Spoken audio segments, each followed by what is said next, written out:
Good morning, good people.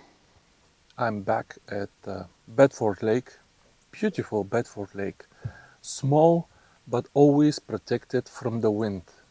I was originally planning to go to NIKKO Dam today. I haven't fished NIKKO Dam for over a month. I don't know how is that possible.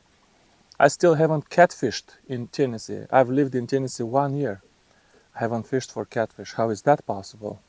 I wanted to go to NIKKO Dam today, but it rained all morning. It's 10:30 a.m. already.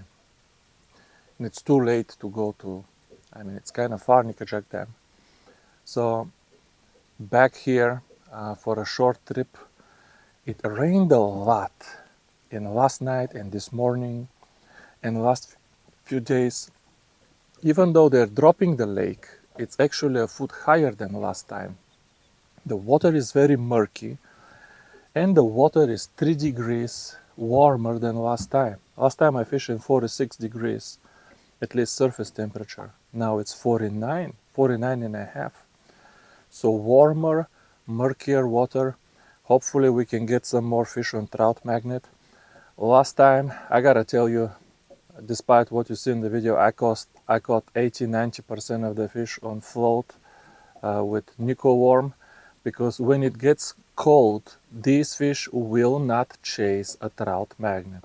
Once the temperature is like 40-45 degrees, they don't want to chase, folks. I run it right in front of them. If you run it too fast, they don't want to chase. If you run it really slow, then it doesn't look real. It looks like a stick, and they can even see the fishing line. So you need higher temps, more active fish, and preferably murkier water for if you want to twitch a trout magnet, because you're constantly moving. But with a float, very different. And you need perfectly clear fluorocarbon for the leader of the float. But you cast it around them and you twitch it very easy. You don't even move the float. You know, when you twitch it, you can kind of shake it without taking the float out of the red zone. That's the secret when it gets cold. Almost like ice fishing, like very little movement. They're not active, folks. I found fish from time to time, even schools of fish. But you cast on top of them, they don't bite, and you start getting closer and closer to them. You've actually spooked them. And I just want to get on some good action of them slabs. Let's start with something. By the way, I fished this lake quite a few times in the spring, but I was looking for crappie in all of the brush that they put over there. That brush is no good. I even talked to them. They said, we know the brush is no good. It's good for bass, not for crappie. Because there is a lot of brush by the bank. There's never any crappie or even bluegill. Sometimes a few bluegill, but not like a school of bluegill. I wasted all of my time checking all of that brush every time I come, hours and hours. I should have instead looked for bluegill beds and get on some good bluegills on the spring. But I wasted my time looking for crappie. And there is not much crappie here to begin with, so it's a waste of time. And in the summer, I didn't find anything. I came a few times in the summer. I didn't find nothing, folks. No bluegill, no. There was a lot of little dots, but they were like 4-inch bluegills. There was nothing to enjoy fishing with.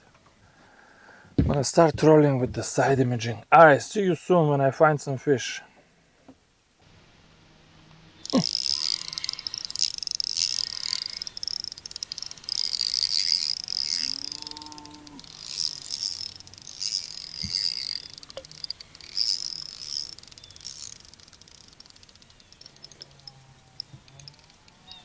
Yeah, this is why we came here.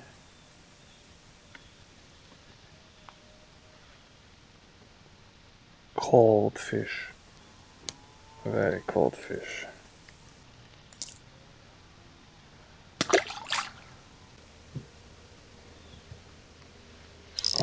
There we go.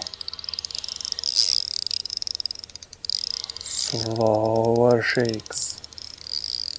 Slower shakes here.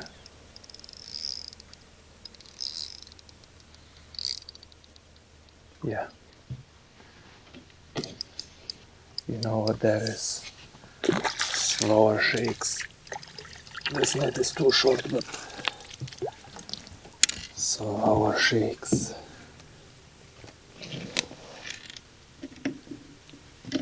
Slower shakes, folks. Look at this, folks. Beautiful fish.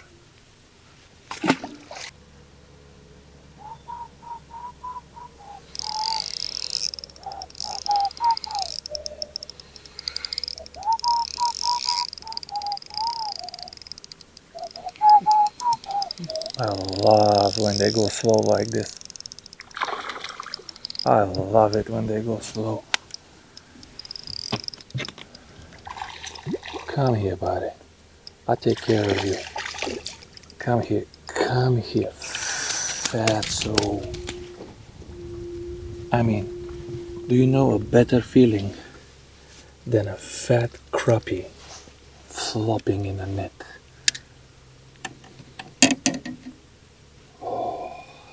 Little NIKKO. Oh, right, look. Right in the roof. Tiny little hook. Go back, buddy.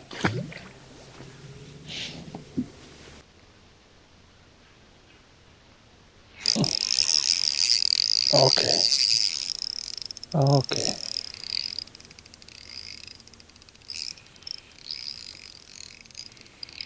Okay. Alright. He gonna be nice. He gonna be nice. Oh yeah.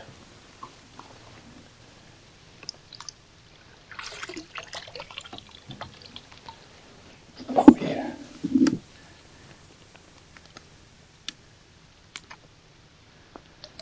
Oh yeah. White. Some of them is white.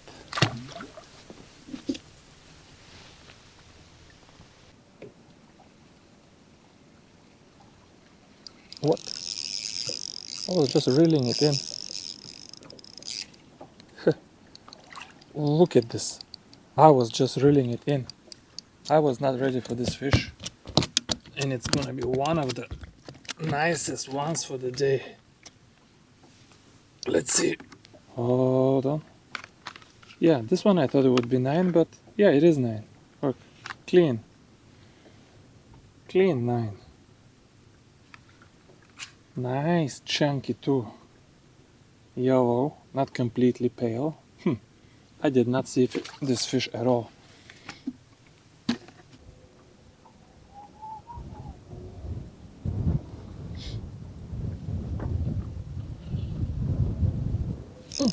There he is. Oh, this feels good too. Oh, please don't be a bass. Folks, it's been, I don't know, 25 minutes since I had a bite. I don't know if it's because I can't control the boat, but since it started blowing, please don't be a bass. Just don't be a bass. It's not a bass. This might be my 10-incher. I've been waiting for my 10-incher. Come here. This might be my 10-incher. This fish pulled like a 1-pound bass. This might be my 10-incher, folks. This might be my 10-incher. Got at least 5 9.5ers already.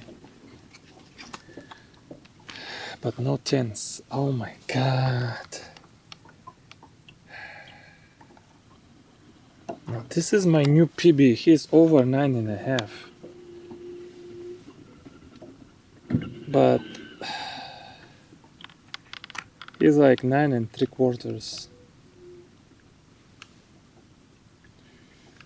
But you can't stretch him to make him 9. This is my new PB though. Let's take a good look at him. He's like 9 3/4, severely stretched. Practically he is a clean 9.5. But it is a few millimeters longer than my others. Still a few millimeters short from a 10-incher. Come on. Maybe in this nasty weather we're gonna get my 10-incher. I am casting 40 feet out with strong wind against me, just not to spook these fish. I don't know what to do anymore. You see fish, you cast, they don't bite. You get closer, they don't bite. You get closer, they get spooked. Nice fish here, but they don't want to play ball. Come on.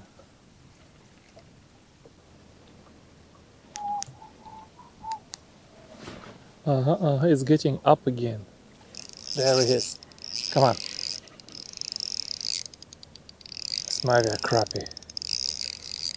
Just don't be a bass. Several heavy fish in a row. At least they feel heavy. What is this? Come on. If that's a bluegill. It is a bluegill. And it's not even that big. What is going on? How am I misjudging these fish so bad? That's incredible. That's incredible.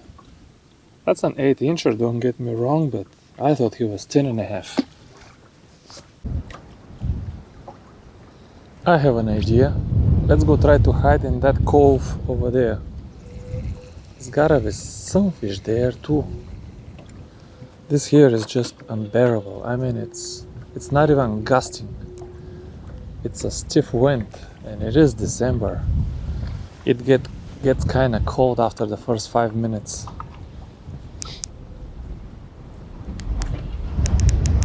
Oof, oof, oof. It is blowing.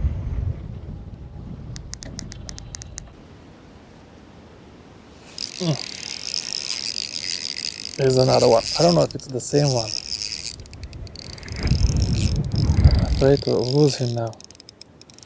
Well, that's just a nice bluegill. Nice bluegill. How did I lose all of those fish? Maybe my hook is no longer sharp. I mean, this hook, I gotta retire it, and when I get home, not now. This hook caught hundreds of fish. I just can't seem to lose it. I keep putting new worms and just fish the same hook.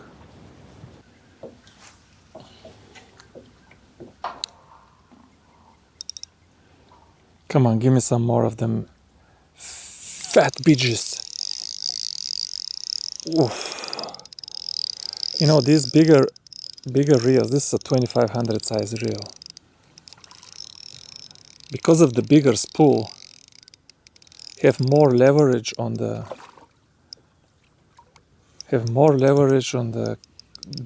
drag discs, and the drag is just so smooth. And this fish here is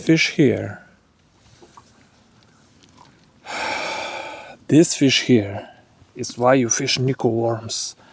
And don't worry that NIKKO worms is for babies, and if you want to catch a big crappie, you need a big lure.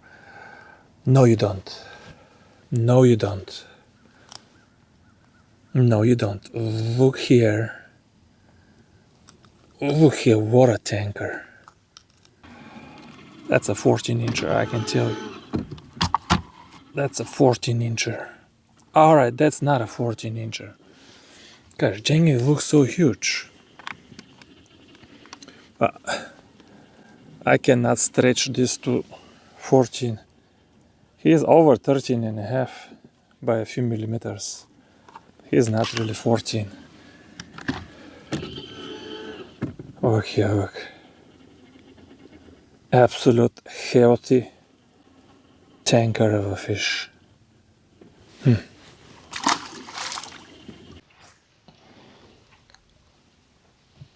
Even with this tiny little 1 gram float, just before it lands in the water, I'm trying to stop it to reduce the splash in the water, like the bass anglers. Bass anglers cast much better than spinning anglers. They know how to cast it under the tree and stop it, prevent splash. And this bluegill fought well. It's not that big, but he fought well. I gotta give him that. He's only an 8-incher.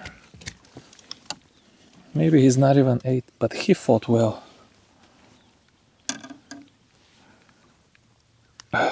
I'm curious now. Is he 8? Because he gave me the best fight of the day. Yeah, he's definitely 8.5. And he's small by today's standard.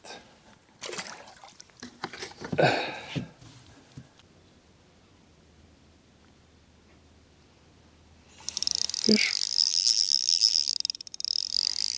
That was no bite. I was just jigging the float. He is a good fighter again. He is a good fighter, folks. Oof, let me lift him. Look here. What a bluegill. I forget when I'm with the float rod, I use 4-pound line and I can lift this bluegill like nothing. Look here. What a tanker. Angry. Go back, buddy.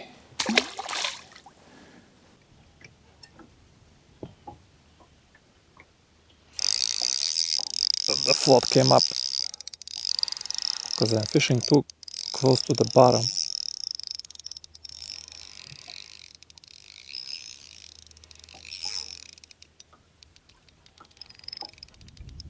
Oh yeah.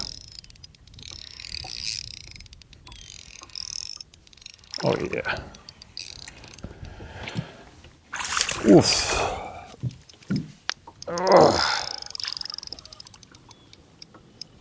Oh my God. Come here. Looky here, looky here. Oh my God, this NIKKO. Do you see how deep it is? It's gone. He gone. Wow, and released. That's a fat 13-inch. I don't want to weigh him. Wow.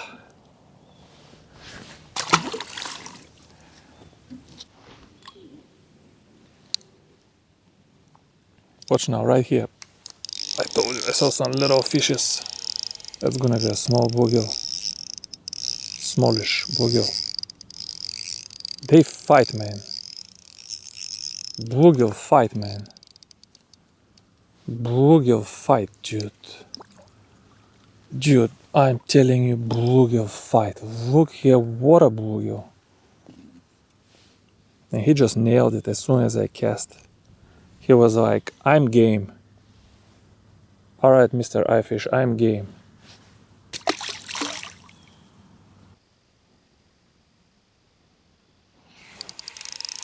One is left for sure. Here running too. I know what, this will be the last fish of the day. Because it's getting dark and I hate loading the boat in the dark. Because I always load it a little bit not straight, offset in the dark. And then it's dark and it's unpleasant to fix it. And now it's cold, extra unpleasant. So let's just call this the last fish of the day. But let's measure it first. Oh my God, you have to see, look at this. Absolute tankerton. Absolute tankerton. But folks, I have to tell you, you know I love trout magnet. But in the winter, NIKKO worm on a float is just better because you can keep it around the fish with no problem. And these fish are just not gonna chase. These fish are not gonna chase, folks. Look here, what a bluegill. Look what a proper bluegill is this. So, if I squeeze it, this fish is 9.5 inches, but it's at least 9.25. Look here. This is the 9-inch. Look. over 9 1/4. And look at the size of this thing compared to my hand. Look, I mean, this thing is absolute tank. God bless. God bless. What a way to end the video. Sorry, buddy. Mwah. Beautiful fish. A really, really beautiful specimen. Alright. Thanks for watching, folks. See you soon. Bye bye.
I gotta turn off the camera.